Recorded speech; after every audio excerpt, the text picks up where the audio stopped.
I'm Ashley Esqueda. I'm here with Greg Soulis, or not Greg, fuck. I'm so tired. It's okay. I've been called Greg before. Shit. All right. Look, I had one bad take all day. One fuck up. Just one. All right. This is I'm going to make it. Hi, everybody. I'm Ashley Esqueda. I am so excited to be celebrating 25 years of Double Fine with developers at the studio who have brought us some incredible games. Geoff Soulis, we're so excited to have you. Thank you. Environment King extraordinaire. I mean, I've been here so long, you should maybe Environment Methuselah. Methuselah. That actually, I think that works. You've been here since like the early, when did you start working I started here? in 2002. So you've been here almost as long as the doors have been open. Yeah. Iron Brigade's one of those games that I think is a very specific genre of game, and so not a lot of people, I think, have played it. Mm-hmm. So for those watching at home who are fans of the studio but maybe have never checked out Iron Brigade, give it to the people, explain it to them. It is a third-person mech game like Mech Assault mashed with a tower defense game. That's it. That's the whole pitch.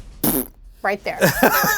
I love that. So let's talk a little bit about the development of Iron Brigade. First of all, how much do you remember? I remember that, so Iron Brigade was one of the very first Amnesia Fortnights that we did. Oh. Iron Brigade came from that, and at that point it was called Custodians of the Clock. Brad Muir headed up that team. It was relatively the same game with the exception that like you never left the battlefield, like you upgraded your mech on the battlefield. Like while you were on the battlefield, okay. And it was all steampunk themed. It seems like the kind of like core pillars of the game, even if you didn't quite have pillars at that point, didn't really change a lot from Amnesia Fortnight to the actual launch of the game. It's like very consistent. Yeah, and a lot of the changes that we made were more about like the design choices, right? Where it's like, okay, we want more than just bipedal robots, but it's a lot easier to do that if you have time. You're not like pressured by time to figure out how you want to build your robot. As I understand it, you're a kit basher. You build some robots. Well, I built a lot of models, yes. You're a builder. You're a builder. How does your experience come in handy? Well, a lot of it was that, it was me and a couple other environment artists, Jeremy Natividad, one of them, and we had to make a lot of things with a very few amount of people. And so like when we were putting together like the various weapons and the different parts of the robots, it was like we built a set of kit bashing parts in the game. Some modular yeah, little like, bits that this is a machine gun, so it needs like a receiver, a main part of the gun, and then we'll have like different barrels and different ammo hoppers and all these other things. We set those up so a lot of them are just like, swaps on parts rather than having to like redo a complete skeleton for all the different guns. We had just basically one person in each position on this team because it was a very small team. So it was like, oh man, wow. Yeah, it was just a few of us doing a lot. Very scrappy. Yep. Very scrappy, I like that. Okay, so 23 years here at Double Fine, having the experience you have today, having the technology that you have now, what's a thing that you're like, man, now that I have all this experience, this is a thing I would change or add to the game? That's a good question.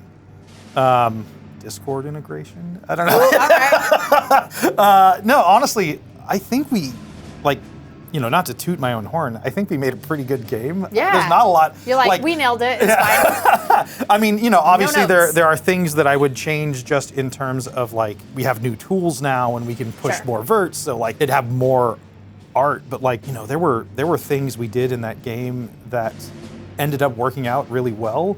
And I wouldn't change it. Like there is AI in the game, your enemy AI, like yeah. There's these small flying enemies. It's literally a list of animations and it randomly chooses one and then tries to fly at the base. That's all it does. Like I made an animation where it like jukes to a side.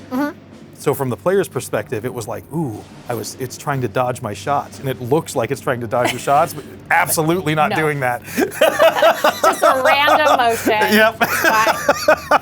But Wow. it works in the context of the game. It's all smoke and mirrors, Like you want it to be fun and you want it to be engaging, but also you don't have to make it so the creatures are like trying to figure out your battle plan and it's this whole complicated system that you've built where what the player actually sees is just It a dodged my random moves. animation Yeah, dodging your yeah. shot, right? Like the perception. The perception is what matters. Yeah, exactly. That's nice. Is there anything that was cut from the game that you feel like, oh man, like that was a heartbreaker. I really would have liked to have had that, but either it didn't work, there were technical limitations at the time, Discord wasn't around yet, whatever it might be. Like the original version of the game had you wandering between locations and defending. So like you were in one mission for the map. Kind of similar to how Helldivers 2 works now, actually. Yeah, where you have to go from each. Yeah. So that would have been one thing that like I think now it would be easier to do just because there's more processing powers. Because like that was one of the limitations, right? Where it's like we can't have a whole world that's simulating all of this stuff all over the place. All at once, yeah. We were kind of at the limitations of the Buddha engine at the time, running up against like the maximum amount of people that the engine could handle spawning. So yeah, like having a big open world or not like a big open world, but like an open map that you could like travel between spaces. Instead of your mech blowing up, you just got blown out of your mech, and then you had to like run through the battlefield as a small guy back to your mech. That's kind of fun. Yeah. What thing in the game makes you feel the most proud? Like what's something you personally feel the most proud of? I don't like almost the whole thing. Like it was very like Brad and I, it was like the first chance we'd gotten to do something that together we owned it, you know? Yeah. And it was just this thing that like I got to do. There was almost no constraints. It was all, you know, him and me figuring out this whole game. And yeah, I don't know. I'm proud of the whole thing. Like That's a good answer. You're allowed to answer that way. Yeah, there were a lot of like really creative solutions we had to like make it work because we had such a small amount of people. Even a lot of the boss fights that were all handled by the various programmers on the team, like they were all just like, I think this would be cool. And so like that's how it happened, and it was awesome. Do cool stuff. Yeah. Add cool things. I mean, that feels like a good North Star. What do you think makes Iron Brigade such a quintessential Double Fine game? I mean, a lot of it is, because you know, one of the funny things is that like when we talk about Amnesia Fortnite and like doing those kinds of games, like most people are like, we can't do a shooter here. And I'm like, I think we can make any genre at the studio, and what will come out the other end will be Double Fine. You know, like the Play-Doh machine that is Double Fine for video games. You squish it out, and it'll squish out as something else. It's not going to be the thing you thought it was going to be. There will be guns in it, but it will be weird, you know? And like a lot of that feels that way about like Iron Brigade, right? Where it's just like, or quintessentially Double Fine, where it's like you take two existing genres and you kind of like mash them together.